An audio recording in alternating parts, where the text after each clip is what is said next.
ನಿನ್ನ ಸೂರತನ ಪೌರುಷದ ಮಾತು ಈ ನರಹಂತಕನ ಮುಂದೆ ನಡೆಯುವುದಿಲ್ಲ. ಈ ನರಹಂತಕವೊಮ್ಮೆ ಚಂಗನಿನಿಂದ ಚಕ್ಕರಿಸಿ ನೋಡಿದರೆ ಇಡೀ ಸೃಷ್ಟಿಯ ಲೋಲ ಕೊಲ್ಲೋಲಕ್ಕೆ ಈ ಭೂಮಿಯೇ ಕಾಯ್ದಿರುತ್ತದೆ.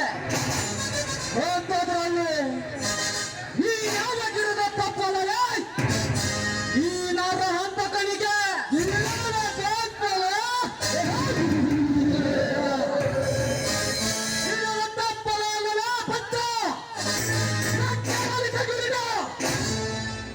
ಇನ್ನೊಂದ ತಪ್ಪಿದ ಕುಂಡಿಗಳಿಗೆ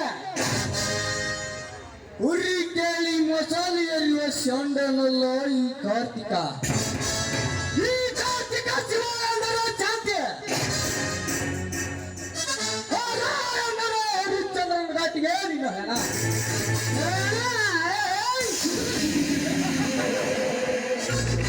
ಹೆಣವೆಂದು ಹಾರಾಡಿ ದಿಕ್ಕಿಲ್ಲದ ಹೆಣವಾಗಿ ನೀ ಸಾಯಬೇಡ ಕಾರ್ತಿಕ. ಈ ನರಹಂತಕನ ಕೈಯಲ್ಲಿ ಈ ನರಹಂತಕ ಪಾಪ ಎಂದರೆ ಕರುಣೆ, ಕೋಪ ಎಂದರೆ ಅಗ್ನಿ ಜ್ವಾಲೆ. ನಿನ್ನ ಕೋಪಾಗ್ನ ಜ್ವಾಲೆಯಲ್ಲಿ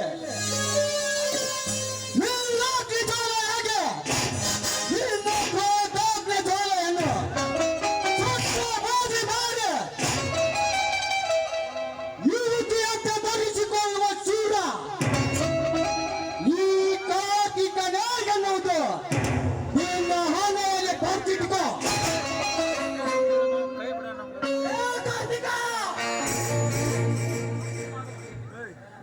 ಹೆಣವೆಂದು ಹಾರಾಡಿ ದಿಕ್ಕಿಲ್ಲದ ಹೆಣವಾಗಿ ನೀ ಸಾಯಬೇಡ ಕಾರ್ತಿಕ. ಈ ನರಹಂತಕನ ಕೈಯಲ್ಲಿ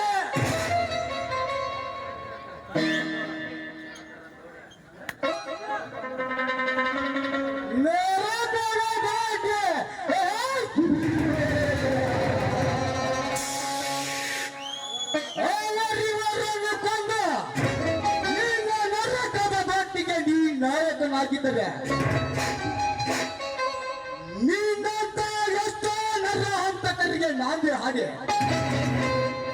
ಹೇಳಗಳಿಂದಲೇ ಸಾಮ್ರಾಜ್ಯ ಕಟ್ಟೆ ಈ ಸಾಮ್ರಾಜ್ಯದ ಅಧಿಪತಿಯಾಗಿ ಮೆರೆಯುತ್ತಿದ್ದಾರೆ. ಈ ಹಮ್ಮಿರನೆನ್ನೋದು ನೀ ಮರೆಯಬೇಡ. ಹಣದ ಸಾಮ್ರಾಜ್ಯ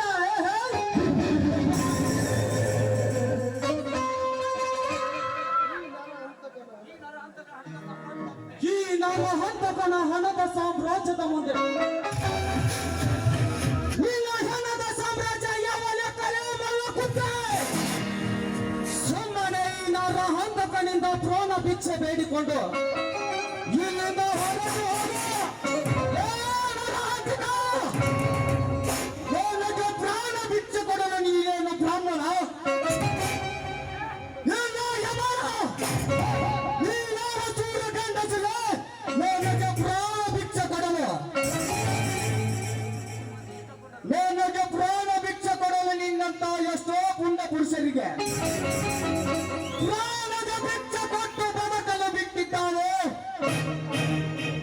ಈ ಕಾರ್ತಿಕ! ಕಾರ್ತಿಕ! ಇನ್ನೊಂದು ಸಾರಿ ನರಹಂತಕನಿಗೆ ಲೇ ಎಂದು ನೀವು ಉಚ್ಚರಿಸಿದರೆ